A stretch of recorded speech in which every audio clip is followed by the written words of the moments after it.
mentioned in one of the last videos how weapon functionality is being cleaned up quite a bit. This actually introduces some new features to the weapons. So when I pick up the grenade launcher and use the alt fire, you're going to notice the animation changes while I'm in the air.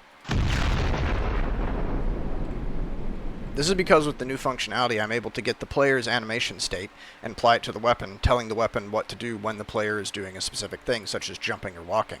This makes dealing with animations easier, as well as adding effects like that to the grenade launcher. This also made melee weapons easier to configure. With the chainsaw, I was able to configure its hit radius a little bit better. As you can see here, it is quite large and will feel a bit more accurate. I know in one of the last videos, I showed off the pipes. I made them bigger and added some collision so you can actually go inside of them now.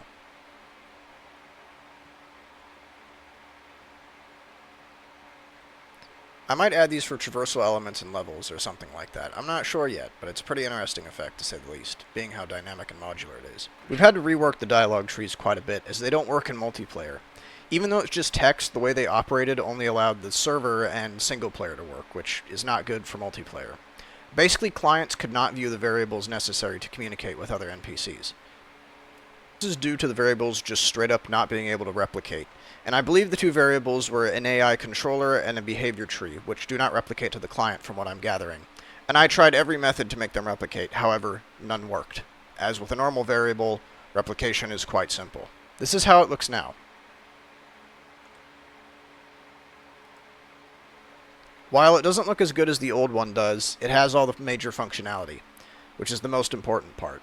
In time, it'll look exactly like the old one. I'm pretty sure I showed this off before, but this is how crafting works.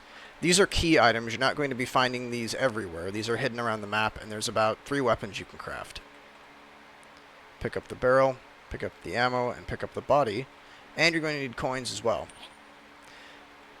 Now you get to pick which one you want. However, I do not have the pieces for the chainsaw, so it is going to do nothing and tell me that I need the copus and 10 coins. So that means I'll have to find those ingredients. With the LMG, it'll craft, I can pick it up, and I can equip it.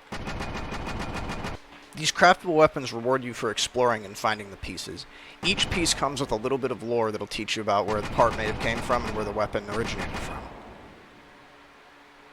Thanks for watching and have a good one.